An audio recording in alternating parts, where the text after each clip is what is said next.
ನಾನು ಮಹಾಜ್ಞಾನಿ ಅಲ್ಲದಿದ್ದರೂ ಶ್ರೀರಾಮಚಂದ್ರ ಧರ್ಮಾತ್ಮನೆಂದು ಎಂತಹ ಅಜ್ಞಾನಿಗೂ ಅರ್ಥವಾಗುತ್ತದೆ. ಧರ್ಮಾತ್ಮ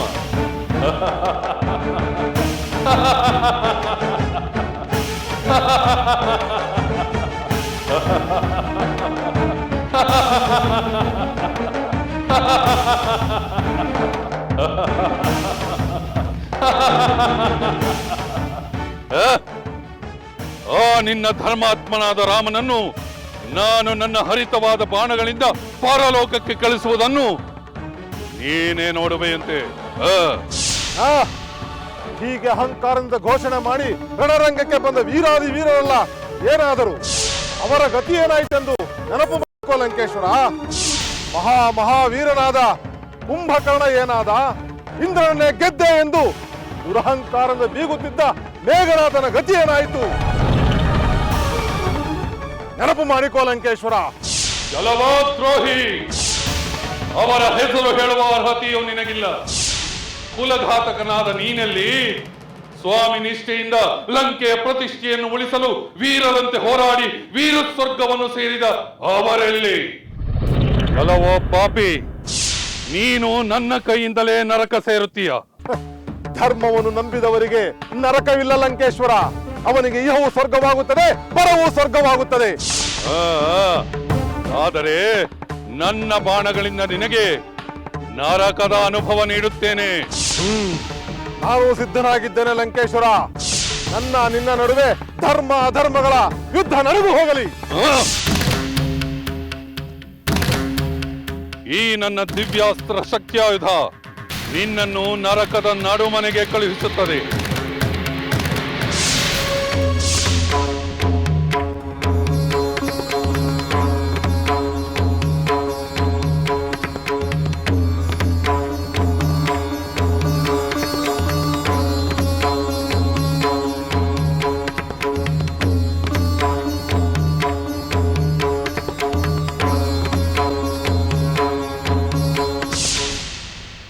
ಈಗ ಭಯಂಕರ ರೂಪವನ್ನು ಪಡೆದುಕೊಳ್ಳುತ್ತಿದೆ.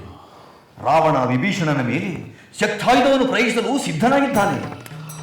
ಆ ದಿವ್ಯಾಸ್ತ್ರದ ಶಕ್ತಿ ಏನೆಂದು ನಿಮಗೂ ಗೊತ್ತಲ್ಲ? ಗೊತ್ತು ದೇವೇಂದ್ರ. ಆ ಶಕ್ತಿಯಾಯುಧ ವಿಭೀಷಣ ಎದೆಯನ್ನು ಹೊಕ್ಕರೆ ಅವನು ಬದುಕುಳಿಯುವುದು ಅಸಂಭವವೇ ಸರಿ.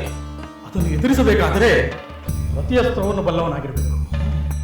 ವಿಭೀಷಣನಲ್ಲಿ ಅಂಥ ಸಾಮರ್ಥ್ಯವಿರಲು ಸಾಧ್ಯವೇ ಇಲ್ಲ. ಈ ಶಕ್ತಿಯಿಂದ ರಾಮ ಲಕ್ಷ್ಮಣರು ಮಾತ್ರ ವಿಭೀಷಣನನ್ನು ಪಾರು ಮಾಡಲು ಸಾಧ್ಯ. ಮುಂದೇನಾಗುವುದು ನೋಡೋಣ. ಓಂ ನಮಃ ಶಿವಾಯ. ಓಂ ನಮಃ ಶಿವಾಯ. ಓಂ ನಮಃ ಶಿವಾಯ. ಮಹಾರಾಣಿಯವರಿಗೆ ಪ್ರಣಾಮಗಳು.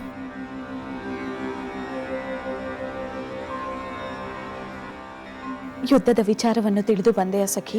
ತಿಳಿದು ಬಂದೆ ಮಹಾರಾಣಿ. ನಮ್ಮ ಪ್ರಭುಗಳು ಕ್ಷೇಮದಿಂದಿರುವರೆ? ನಮ್ಮ ಪ್ರಭುಗಳು ಕ್ಷೇಮವಾಗಿದ್ದಾರೆ. ರಾಮ ಲಕ್ಷ್ಮಣರಿಗೂ ನಮ್ಮ ಪ್ರಭುವಿಗೂ ಸ್ವಲ್ಪ ಹೊತ್ತು ಯುದ್ಧ ನಡೆಯಿತಂತೆ. ರಾಮ ಲಕ್ಷ್ಮಣರು ಸಮರ್ಥವಾಗಿ ಎದುರಿಸಿದರಂತೆ. ಸದ್ಯ ನಮ್ಮ ಪ್ರಭು ಕ್ಷೇಮವಾಗಿರುವರಲ್ಲ, ಅಷ್ಟೇ ಸಾಕು. ಈಗ ಒಂದು ಆತಂಕದ ಸಂದರ್ಭ ಬಂದಿದೆ. ಆತಂಕದ ಸಂದರ್ಭವೆಂದರೇನು ಸಖಿ? ರಣರಂಗದಲ್ಲಿ ವಿಭೀಷಣರನ್ನು ಕಂಡು ಪ್ರಭುಗಳ ಆಕ್ರೋಶ ಮಿತಿ ಮೀರಿದೆಯಂತೆ. ರಾಮ ಲಕ್ಷ್ಮಣರನ್ನು ಬಿಟ್ಟು ವಿಭೀಷಣರನ್ನು ಸಂಹಾರ ಮಾಡಲು ಆತುರ ಪಡುತ್ತಿದ್ದಾರಂತೆ. ಅಯ್ಯೋ ಪರಮೇಶ್ವರ, ಒಡ ಹುಟ್ಟಿದ ಸಹೋದರರೇ ಪರಸ್ಪರ ಯುದ್ಧ ಮಾಡುವಂತಾಯಿದೆ. ಬೇರೆ ದಾರಿ ಏನಿದೆ ಮಹಾರಾಣಿ? ಶತ್ರುಗಳ ಕಡೆ ಇರುವ ವಿಭೀಷಣ ಸೋದರನಾದರೂ ಈಗ ಶತ್ರುವಲ್ಲವೇ? ಆ ಸೂಕ್ಷ್ಮವನ್ನು ಚರ್ಚೆ ಮಾಡುವ ಸಮಯವಲ್ಲ ಸಖಿ. ವಿಭೀಷಣನು ಶತ್ರು ಪಕ್ಷದಲ್ಲಿದ್ದರೂ ಅವನು ಸಜ್ಜನ, ಧರ್ಮಾತ್ಮ. ನಮ್ಮ ಪ್ರಭುಗಳಿಗೆ ಧರ್ಮದ ದಾರಿಯಲ್ಲಿ ನಡೆಯುವಂತೆ ಬುದ್ಧಿ ಹೇಳಿ ವಿಫಲನಾಗಿ ಅಪಮಾನಗೊಂಡು ಶತ್ರು ಪಕ್ಷದಲ್ಲಿ ಸೇರಿಕೊಂಡ.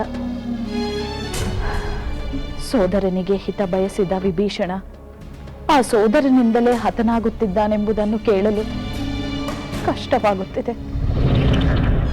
ಸಖಿ, ನೀನೀಗಲೇ ಹೊರಡು. ವಿಭೀಷಣನಿಗೆ ಏನಾಯಿತೆಂದು ನನಗೆ ಬಂದು ತಿಳಿಸು. ಹಾಗೆ ಆಗಲಿ ಮಹಾರಾಣಿ.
ಆಹಾ, ನಾವು ಅಂದುಕೊಂಡಂತೆಯೇ ಆಯ್ತು. ರಾವಣನ ಶಕ್ತಾಯುಧವನ್ನು ಲಕ್ಷ್ಮಣ ಭಂಗಗೊಳಿಸಿಬಿಟ್ಟ. ಹೌದು, ತಮ್ಮ ಆಶ್ರಯದಲ್ಲಿರುವ ವಿಭೀಷಣನನ್ನು ಲಕ್ಷ್ಮಣ ರಕ್ಷಿಸಿಬಿಟ್ಟ. ಈಗ ರಾವಣ ಏನ್ ಮಾಡ್ತಾನೆ?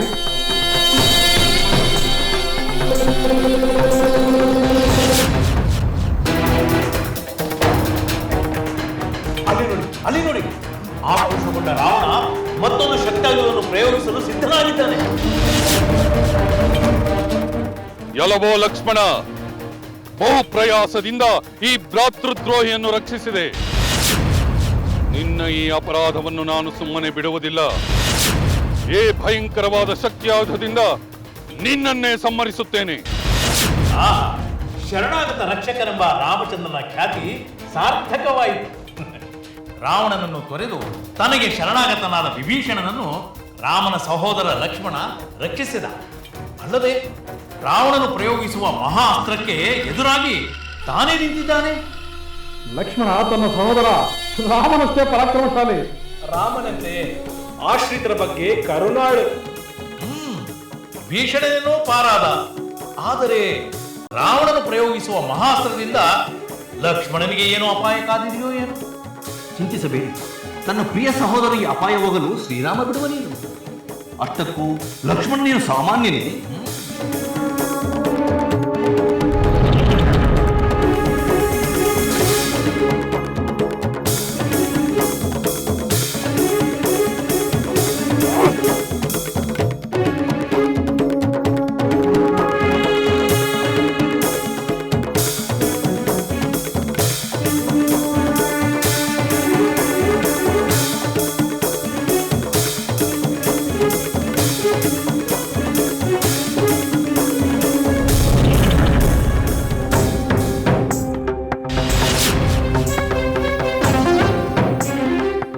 ಲಕ್ಷ್ಮಣನಿಗೆ ಮಂಗಳವಾಗಲಿ. ಆ ಅಸ್ತ್ರದಿಂದ ಅವನಿಗೆ ಯಾವ ಅಪಾಯವೂ ಆಗದಿರಲಿ.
ರಾವಣ ಬಿಟ್ಟ ಶಕ್ತಿ ಆಯುಧದಿಂದ ನಿನಗೆ ಯಾವ ಅಪಾಯವೂ ಬಾರದಿರಲಿ ಎಂದು ಬೇಡಿದರು. ಅದು ತನ್ನ ಶಕ್ತಿಯನ್ನು ತೋರಿಸಿಬಿಟ್ಟಿತ್ತಲ್ಲ. ಇಲ್ಲ, ಅದರಿಂದ ನಿನಗೆ ಯಾವ ಅಪಾಯವೂ ಆಗಬಾರದು ಲಕ್ಷ್ಮಣ, ಆಗಬಾರದು.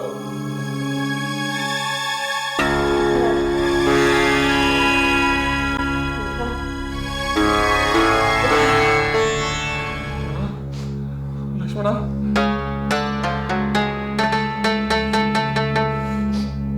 ಲಕ್ಷ್ಮಣ, ಲಕ್ಷ್ಮಣ,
ವಾನರ ವೀರರು, ನನ್ನ ಸೋದರನನ್ನು ಸುತ್ತುವರೆದು ಅವನ ರಕ್ಷಣೆ ಮಾಡಿ.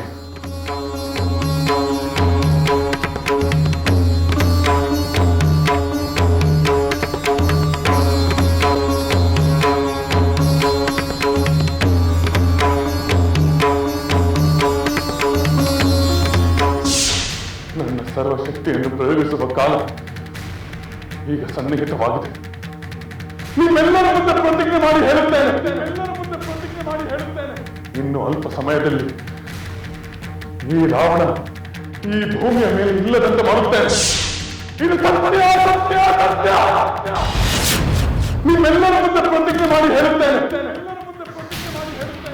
ಇನ್ನು ಅಲ್ಪ ಸಮಯದಲ್ಲಿ ಈ ರಾವಣ ಈ ಭೂಮಿಯ ಮೇಲೆ ಇಲ್ಲದಂತೆ ಮಾಡುತ್ತೇನೆ. ಇದು ಸತ್ಯ, ಸತ್ಯ, ಸತ್ಯ. ತ್ರಿಜಟೆ, ನಿನ್ನ ಚಿಂತೆ ದೂರವಾಯಿತೆ. ನೀನು ಭಯಪಟ್ಟಂತೆ ವಿಭೀಷಣನಿಗೆ ಯಾವ ಆಪತ್ತು ಸಂಭವಿಸಿಲ್ಲ ತಾನೆ? ಇಲ್ಲ ಸೀತೆ, ವಿಭೀಷಣ ಪ್ರಭುವಿಗೆ ಯಾವ ಆಪತ್ತು ಸಂಭವಿಸಿಲ್ಲ. ರಾಮ ಲಕ್ಷ್ಮಣರು ಆಶ್ರಿತ ರಕ್ಷಕರೆಂಬುದು ಸಿದ್ಧವಾಯಿತು. ಆದರೆ ಎಂದು ಏಕೆ ನಿಲ್ಲಿಸಿದೆ ತ್ರಿಜಟೆ? ಏನಾಯಿತು?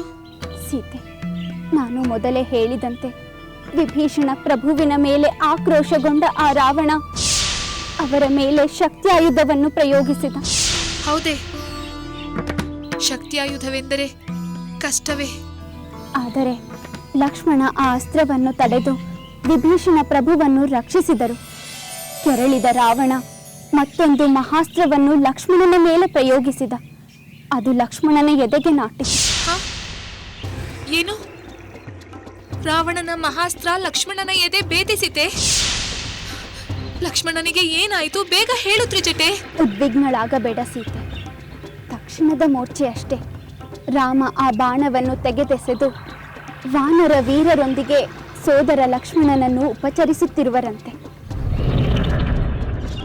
ದೇವರೇ, ಲಕ್ಷ್ಮಣನಿಗೆ ಯಾವ ಆಪತ್ತು ಸಂಭವಿಸಬಾರದು. ಸೋದರ ಪ್ರೇಮದಿಂದ ನನ್ನ ಸ್ವಾಮಿಯನ್ನು ನೆರಳಿನಂತೆ ಹಿಂಬಾಲಿಸಿದ. 14 ವರ್ಷಗಳ ಕಾಲ ತಂದೆಯಂತೆ, ಮಿತ್ರನಂತೆ, ಸೇವಕನಂತೆ ನಮ್ಮ ಸೇವೆ ಮಾಡಿದ ಅಂತ ಮಹಾನುಭಾವನಿಗೆ ಯಾವ ಕೇಡು ಸಂಭವಿಸಬಾರದು. ಸಂಭವಿಸಲಾರದು ಸೀತೆ, ಸ್ವಲ್ಪ ಸಮಯದಲ್ಲಿ ಆ ವಿಷಯವು ತಿಳಿಯುವುದು. ತ್ರಿಜಟೆ, ಲಕ್ಷ್ಮಣ ಕ್ಷೇಮವಾಗಿರುವ ಶುಭವಾರ್ತೆಯನ್ನು ನಿನ್ನಿಂದ ಕೇಳಲು ಬಯಸುತ್ತೇನೆ. ತಿಳಿಸುತ್ತೇನೆ ಸೀತೆ, ನಾನು ಈಗಲೇ ಹೋಗಿ ಆ ವಾರ್ತೆಯನ್ನು ತಿಳಿದು ಬರುತ್ತೇನೆ.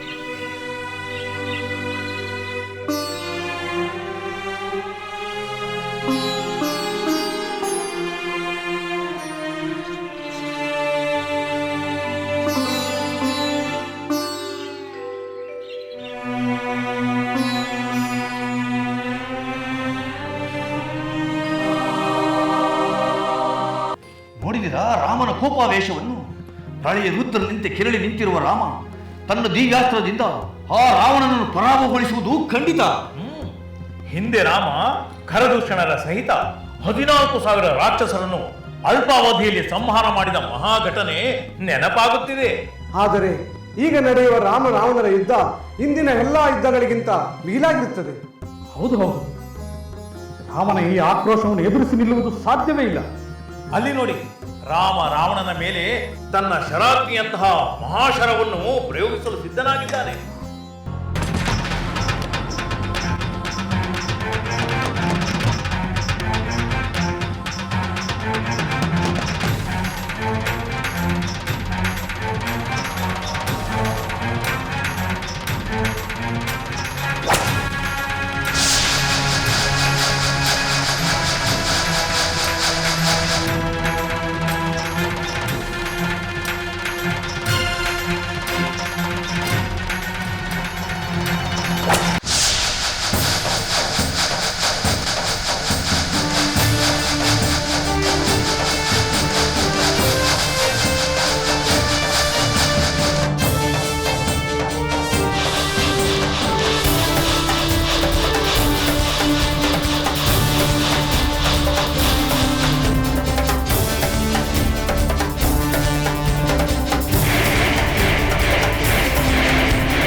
ಶಿವಾಯ ಓಂ ನಮಃ ಶಿವಾಯ ಓಂ ನಮಃ ಶಿವಾಯ ಓಂ ನಮಃ ಶಿವಾಯ. ಮಹಾರಾಣಿಯವರಿಗೆ ಪ್ರಣಾಮಗಳು.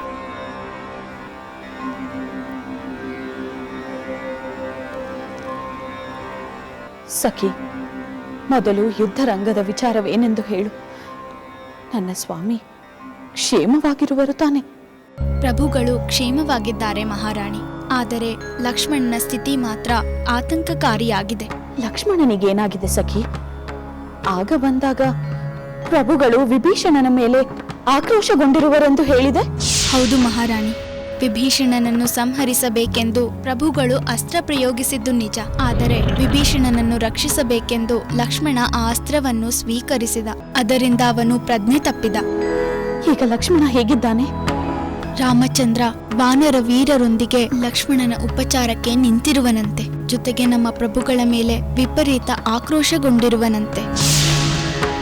ಇದರ ಪರಿಣಾಮವಾಗಿ ಯುದ್ಧ ಇನ್ನಷ್ಟು ಭೀಕರವಾಗುವುದರಲ್ಲಿ ಸಂದೇಹವೇ ಇಲ್ಲ. ಅದು ಹೇಗೆ ಹೇಳುತ್ತೀರಾ ಮಹಾರಾಣಿ? ನೀನೇ ಹೇಳಿದೆಯಲ್ಲ ಸಖಿ, ಪ್ರಭುಗಳ ಮೇಲೆ ರಾಮನು ಆಕ್ರೋಶಗೊಂಡಿರುವನೆಂದು. ಅವನ ಪ್ರಾಣಕ್ಕಿಂತ ಪ್ರಿಯನಾದ ಸೋದರನ ಅವಸ್ಥೆಯನ್ನು ಕಂಡು ರಾಮನು ಸುಮ್ಮನಿರುತ್ತಾನೆಯೇ? ರಾಮನು ಕೆರಳಿ ನಿಂತರೆ ನಮ್ಮ ಪ್ರಭುಗಳ ಪ್ರಾಣಕ್ಕೆ ಆತಂಕ ತಪ್ಪುವುದಿಲ್ಲ. ನಾನು ಆತಂಕದಿಂದ ಕ್ಷಣಗಳನ್ನು ಎಣಿಸಬೇಕು.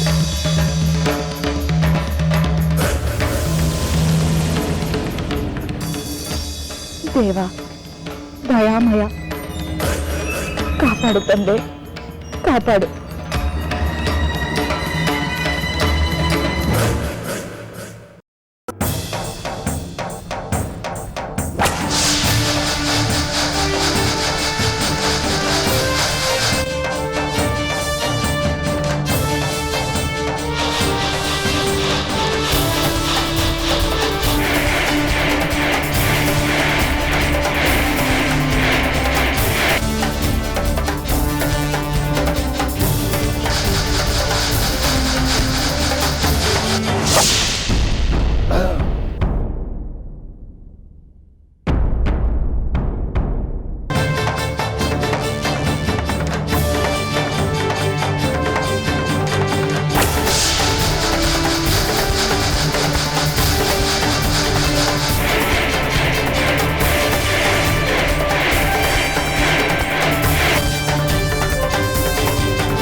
ಇಲ್ಲ, ಈ ರಾಮನ ಬಾಣಗಳ ವೇಗವನ್ನು ತಡೆಯಲಾಗುತ್ತಿಲ್ಲ. ಇಲ್ಲೇ ಇದ್ದರೆ ನನ್ನ ಅಂಗಾಂಗವೆಲ್ಲ ಛಿದ್ರವಾಗುತ್ತದೆ. ಈ ಕ್ಷಣವೇ ನಾನು ಇಲ್ಲಿಂದ ಹೊರಟು ಬಿಡಬೇಕು. ಪೂರ್ಣ ಸಿದ್ಧನಾಗಿ ಬಂದು ಈ ರಾಮನನ್ನು ಸಂಹರಿಸಬೇಕು. ಸಾರಥಿ, ರಥವನ್ನು ಅರಮನೆಯತ್ತ ವೇಗವಾಗಿ ಚಲಿಸಿ.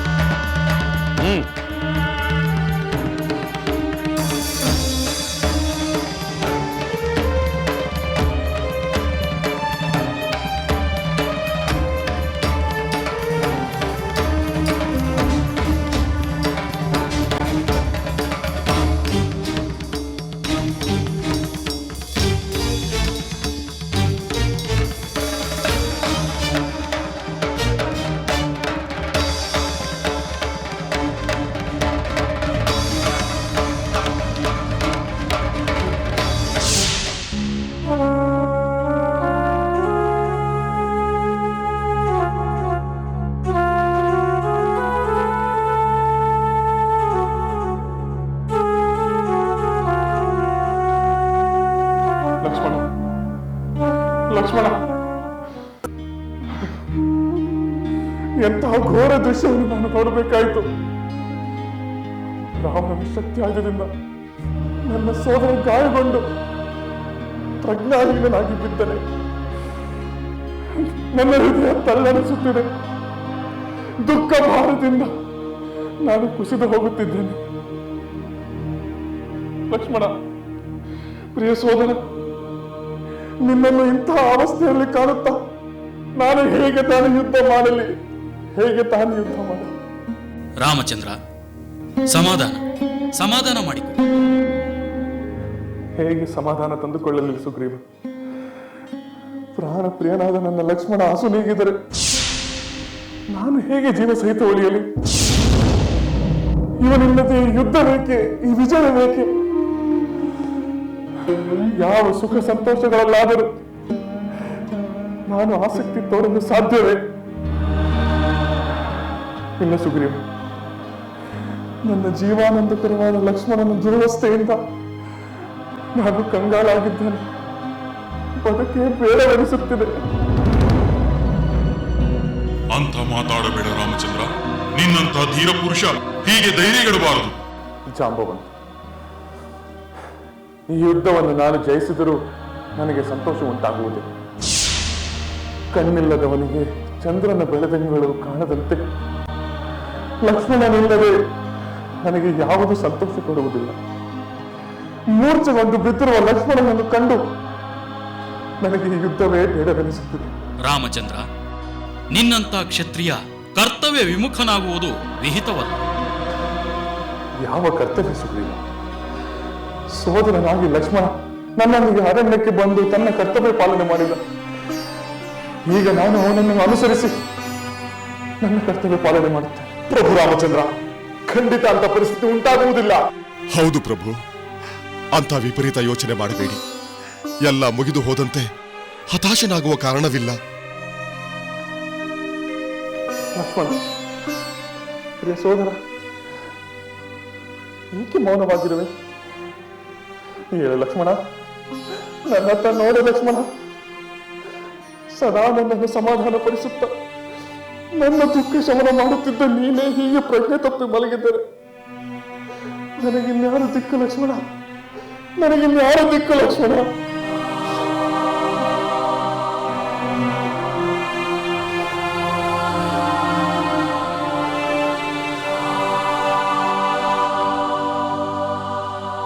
ಅಯ್ಯೋ ದುರ್ವಿಧಿಯೇ, ಇದೆಂಥ ಕ್ರೂರ ಕಾರ್ಯ! ರಾಮನ ಸೋದರನಿಗೆ ಇಂಥ ದುಸ್ಥಿತಿಯೇ? ತ್ರಿಜಟಿ, ಪ್ರಿಯ ಸೋದರನನ್ನು ಕಂಡು ನನ್ನ ಸ್ವಾಮಿ ತೀವ್ರವಾಗಿ ವ್ಯಾಕುಲ ಪಡುತ್ತಿರುವರಲ್ಲವೇ? ಸೋದರನ ಸ್ಥಿತಿಗಾಗಿ ರಾಮನ ದುಃಖವನ್ನು ವರ್ಣಿಸಲಾಗುತ್ತಿಲ್ಲ. ಯಾರ ಸಮಾಧಾನದ ಮಾತುಗಳನ್ನು ಕೇಳುತ್ತಿಲ್ಲವಂತೆ. ತ್ರಿಜಟೆ, ಮತ್ತೆ ಮತ್ತೆ ಇಂಥ ವಿಷಮ ಸನ್ನಿವೇಶಗಳು ಏಕೆ ಬರುತ್ತವೆ? ಲಕ್ಷ್ಮಣ ಎಚ್ಚರಗೊಳ್ಳುವುದಿಲ್ಲವೇ? ನನ್ನ ಸ್ವಾಮಿಯ ದುಃಖ ಅಂತ್ಯವಾಗುವುದಿಲ್ಲವೇ? ಖಂಡಿತ ಅಂತ್ಯವಾಗುತ್ತದೆ ಸೀತೆ. ಹಿಂದೆ ಇಂದ್ರಜಿತುವಿನ ಬ್ರಹ್ಮಾಸ್ತ್ರದ ಪ್ರಭಾವದಿಂದ ರಾಮ ಲಕ್ಷ್ಮಣರು ಚೇತರಿಸಿಕೊಳ್ಳಲಿಲ್ಲವೇ? ಈಗಲೂ ಲಕ್ಷ್ಮಣ ಖಂಡಿತ ಚೇತರಿಸಿಕೊಳ್ಳುತ್ತಾನೆ. ನಿನ್ನ ಸ್ವಾಮಿಯ ದುಃಖ ಬೇಗ ನಿವಾರಣೆಯಾಗುತ್ತದೆ. ತ್ರಿಜಟೆ, ಆ ವಾರ್ತೆಯನ್ನು ನೀನು ಬೇಗ ಬಂದು ನನಗೆ ತಿಳಿಸಬೇಕು. ನಿನಗಾಗಿ ನಾನು ಕಾತರದಿಂದ ಕಾಯುತ್ತಿರುತ್ತೇನೆ. ಖಂಡಿತ ತಿಳಿಸುತ್ತೇನೆ ಸೀತೆ, ನೀನು ಧೈರ್ಯವಾಗಿರು.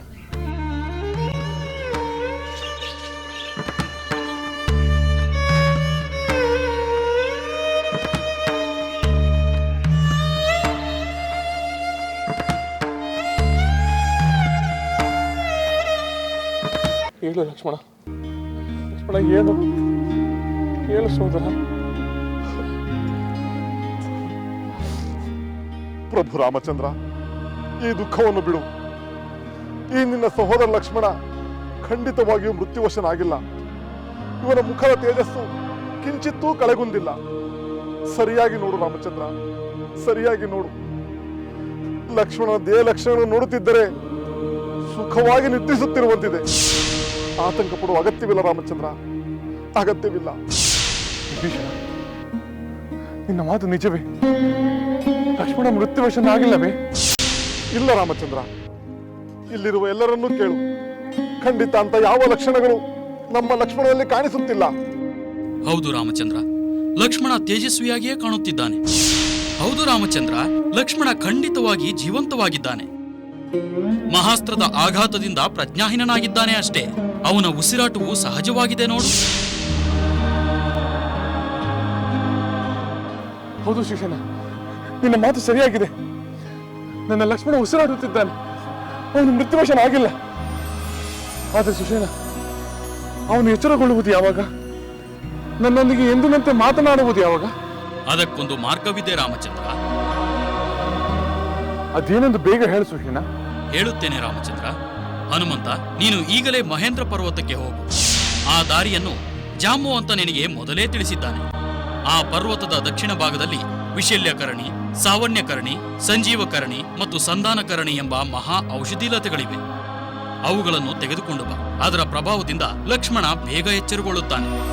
ಹಾಗೇ ಆಗಲಿ ಸುಷೇಣ, ನಾನು ಈಗಲೇ ಹೊರಡುತ್ತೇನೆ.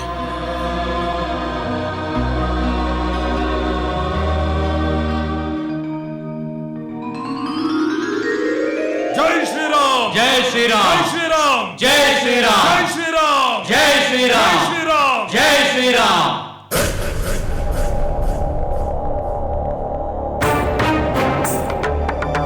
ಜೈ ಶ್ರೀರಾಮ್, ಜೈ ಶ್ರೀರಾಮ್.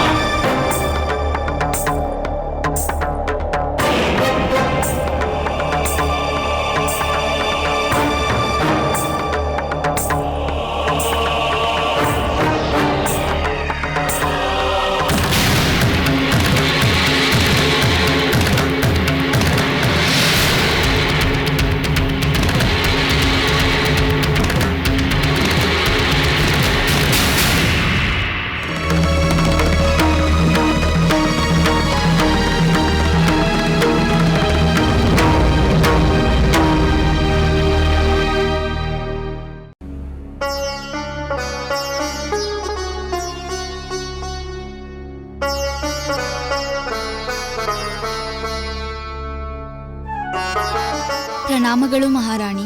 ಸಖಿ, ಲಕ್ಷ್ಮಣನ ಸ್ಥಿತಿ ಏನಾಯ್ತೆಂದು ತಿಳಿಯಿತೆ? ಅವನಿನ್ನೂ ಎಚ್ಚರಗೊಂಡಿಲ್ಲ ಮಹಾರಾಣಿ. ರಾಮ ಸೋದರನಿಗಾಗಿ ಅಪಾರವಾಗಿ ದುಃಖಿಸುತ್ತಿರುವನಂತೆ. ಅಂದ ಮೇಲೆ ನಮಗೆ ಅಪಾಯ ತಪ್ಪಿದ್ದಲ್ಲ ಸಖಿ.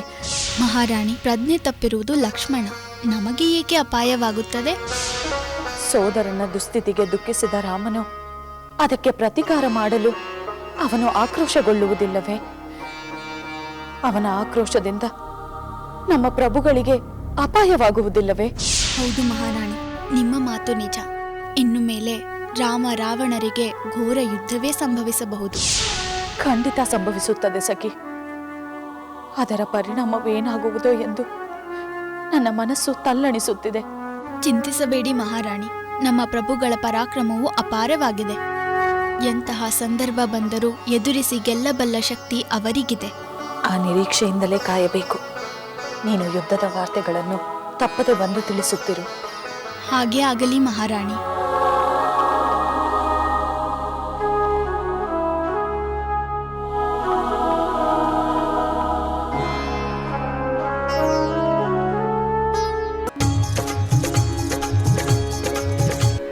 ಸಮರಾರೋ ನಿನಗೆ ಹನುಮಂತ, ಎದುರಾರೋ ನಿನಗೆ ಧೀಮಂತ. ಸಮರಾರೋ ನಿನಗೆ ಹನುಮಂತ, ಎದುರಾರೋ ನಿನಗೆ ಧೀಮಂತ. ಸಮರಾರೋ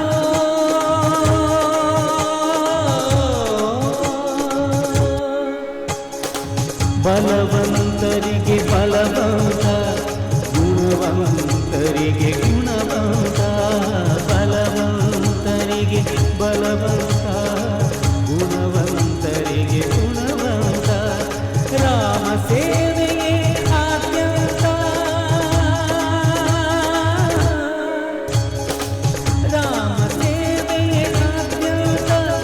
ಸಮರಾರೋ ನಿನಗೆ ಹನುಮಂತ, ಸಮರಾರೋ ನಿನಗೆ ಹನುಮಂತ. ಎದುರಾರೋ ನಿನಗೆ ಧೀಮಂತ. ಸಮರಾರೋ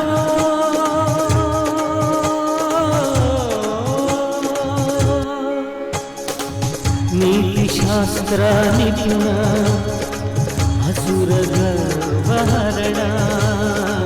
ನೀತಿಶಾಸ್ತ್ರ ನಿಪುಣ, ಅಸುರ ಗರ್ವಹರಣ.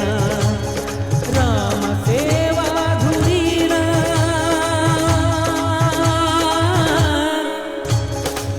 ರಾಮ ಸೇವಾ ಧುರೀಣ. ಸಕಲ ಜೀವರ ಪ್ರಾಣ, ಸಕಲ ಜೀವರ ಪ್ರಾಣ. ಸಮರಾರೋ ನಿನಗೆ ಹನುಮಂತ, ಎದುರಾರೋ ನಿನಗೆ ಧೀಮಂತ. ಸಮರಾರೋ ನಿನಗೆ ಹನುಮಂತ.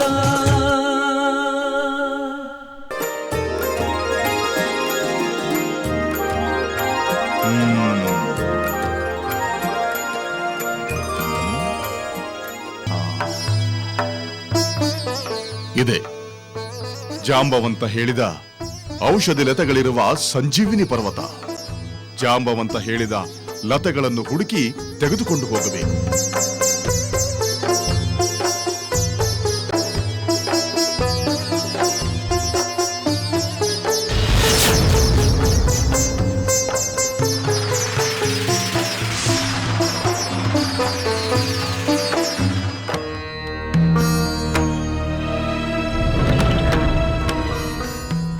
ಮೊದಲು ಔಷಧಿ ಲತೆಗಳನ್ನು ಹುಡುಕಲು ಬಂದಾಗ ಆದಂತೆಯೇ ಈಗಲೂ ನಾನು ಗೊಂದಲಗೊಂಡಿದ್ದೇನೆ.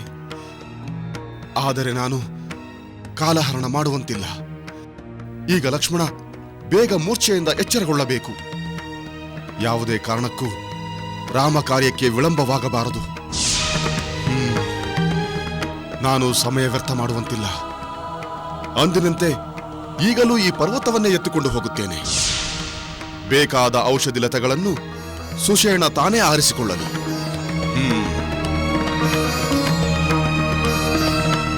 ಜೈ ಶ್ರೀರಾಮ್.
ಸಂಜೀವಿನಿ ಪರ್ವತವ ತರುತ್ತಿರುವವನು ಅಸುರರ ಗರ್ವವ ಅಳಿಸುತ್ತಿರುವವನು ನೋಡಿರು ನೋಡಿರು ಹನುಮನ ಬಲವ ಶ್ರೀರಾಮನ ಬಂಟರನು ಉಳಿಸುತ್ತಿರುವವನು ಹಾಡಿರು ಹಾಡಿರು ಹನುಮನ ಗೆಲುವ ಅಸುರರ ಗರ್ವವ ಅಳಿಸುತ್ತಿರುವವನು ಶ್ರೀರಾಮನ ಬಂಟರನು ಉಳಿಸುತ್ತಿರುವವನು ನೋಡಿರು ನೋಡಿರು ಹನುಮನ ಬಲವ ಹಾಡಿರು ಹಾಡಿರು ಹನುಮನ ಗೆಲುವ ನೋಡಿರು ನೋಡಿರು ಹನುಮನ ಬಲವ ಹಾಡಿರು ಹಾಡಿರು ಹನುಮನ ಗೆಲುವ ನೋಡಿರು ನೋಡಿರು ಹನುಮನ ಬಲವ ಹಾಡಿರು ಹಾಡಿರು ಹನುಮನ ಗೆಲುವ ನೋಡಿರು ನೋಡಿರು ಹನುಮನ ಬಲವ ಹಾಡಿರು ಹಾಡಿರು ಹನುಮನ ಗೆಲುವ ನೋಡಿರೋ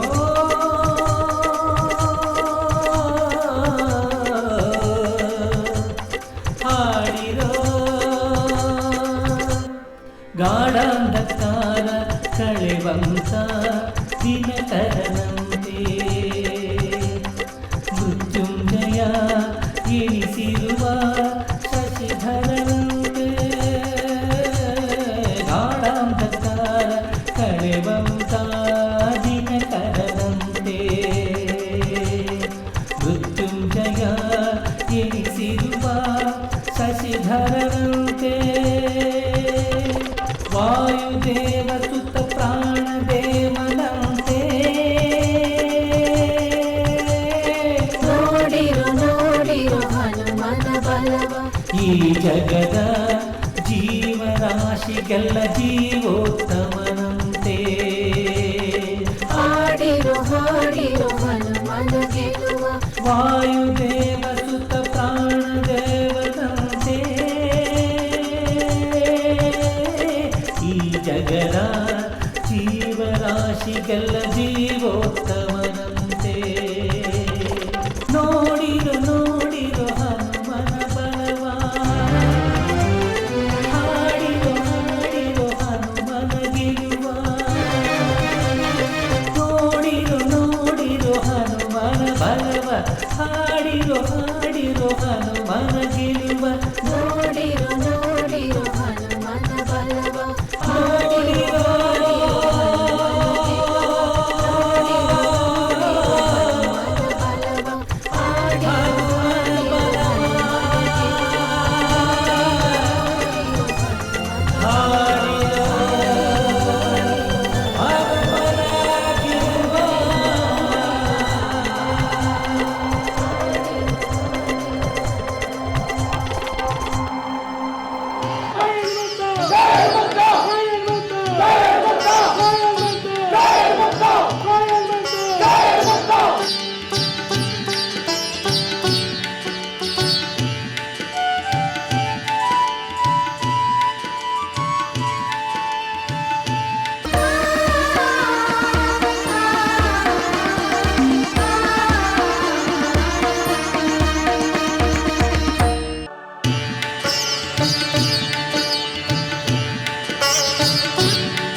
ಸುಷೇಣ, ನೀನು ಹೇಳಿದಂತೆ ಔಷಧಿ ಲತೆಗಳನ್ನು ಹುಡುಕುತ್ತಾ ಕಾಲಹರಣ ಮಾಡಬಾರದೆಂದು ಪರ್ವತವನ್ನೇ ಕಿತ್ತು ತಂದಿದ್ದೇನೆ.